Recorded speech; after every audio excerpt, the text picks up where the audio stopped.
안녕하세요. 지난주 계엄 사태로 인한 후폭풍이 아직 끝나지 않았습니다. 결국 당장의 탄핵은 무산이 됐고, 오늘은 윤석열 대통령이 출국 금지를 당하면서 이 사태가 장기화될 것 같은데요. 요즘 정치를 빼놓고 기업 활동을 할 수 없다 보니까 경제 관련한 뉴스도 별로 없고, 원래 요맘때 증권사마다 내년 전망 리포트를 내놓는데 이미 11월에 전망을 내놓은 증권사들은 말 그대로 패닉입니다. 계엄이라는 사태가 거의 코로나급의 블랙스완 같은 사건이었는데 보고서에서 전망한 내용을 완전히 갈아엎어야 되는 산업도 있을 거고요. 보고서가 그냥 휴지 조각이 되어버린 겁니다. 그래서 저는 오늘 반대로 정부가 있든 없든 큰 영향이 없는 회사, 어쩌면 정부가 없는 게 차라리 나은 회사는 어디가 있을지 생각해 봤는데요. 시작하기 전에 앞으로도 어려운 경제금융을 쉽게 공부하고 싶으신 분들은 좋아요와 구독도 부탁드리고요. 그럼 바로 시작하겠습니다. 이번에 계엄 사태를 보니까 그동안 얼마나 정부가 기업들한테 압박을 심하게 했을지 상상이 되시죠? 적당히 눈치만 주는 정도가 아니라 그냥 이렇게 해라 저렇게 해라 엄청나게 압박을 했을 것 같은데, 현 정부 하에서 정부의 규제로 피해를 입은 산업이 뭐가 있을지 먼저 생각해 봤습니다. 일단 대표적으로는 은행들이 있었겠죠.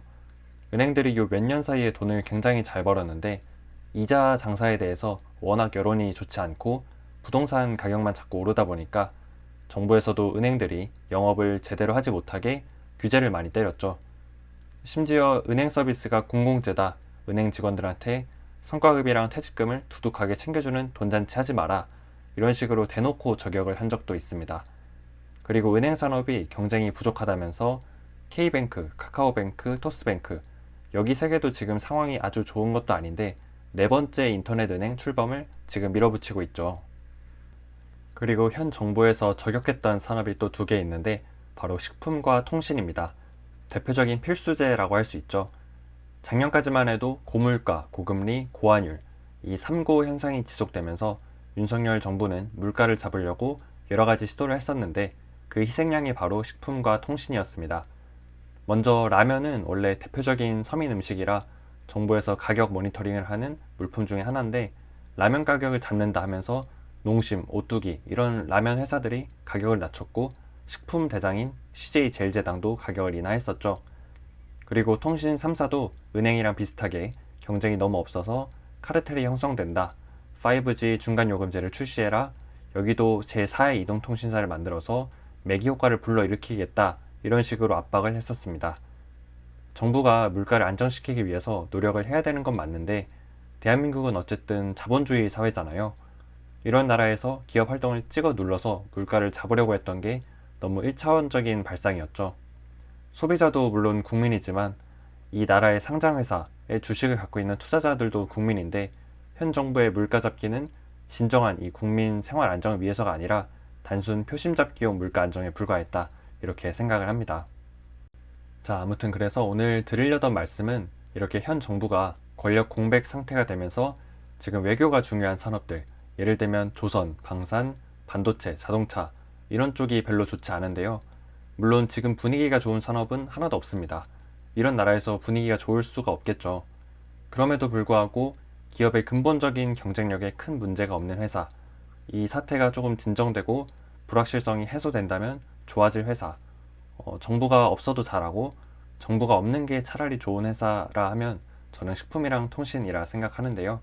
일단 방금 말씀드린 것처럼 억지스러울 정도로 과했던 이 정부의 규제에서 벗어나게 되고, 어차피 일상생활에 꼭 필요한 필수제이기 때문에 경기가 좀 어렵다고 음식을 안 먹거나 핸드폰을 안 쓰는 사람들은 별로 없겠죠. 거기에 식품 회사들은 요즘 내수보다 수출에 많은 공을 들이고 있기 때문에 환율이 높은 게 어떻게 보면 유리하게 작용할 수도 있을 거고요.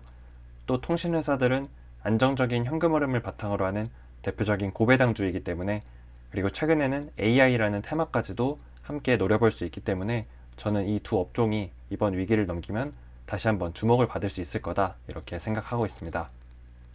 그래서 대표적인 식품주 CJ제일제당 같은 경우에는 2022년 매출이 30조, 영업이익 1.6조 정도로 피크를 찍고 2023년에는 매출이 19조, 영업이익 1.2조로 떨어지면서 주가도 썩 좋지 못했는데요.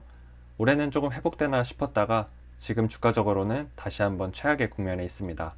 다만 올해 매출 29.4조, 영업이익 1.6조로 회복되고 내년에는 매출 30.4조, 영업이익 1.7조로 회복될 전망이라는 걸 감안하면 지금 상태에서 더 나빠질 건 없지 않을까 싶고요.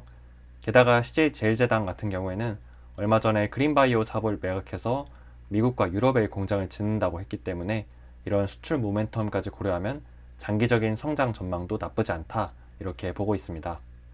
그리고 다음으로 대표적인 통신주 SK텔레콤을 보면 여기도 참 꾸준합니다.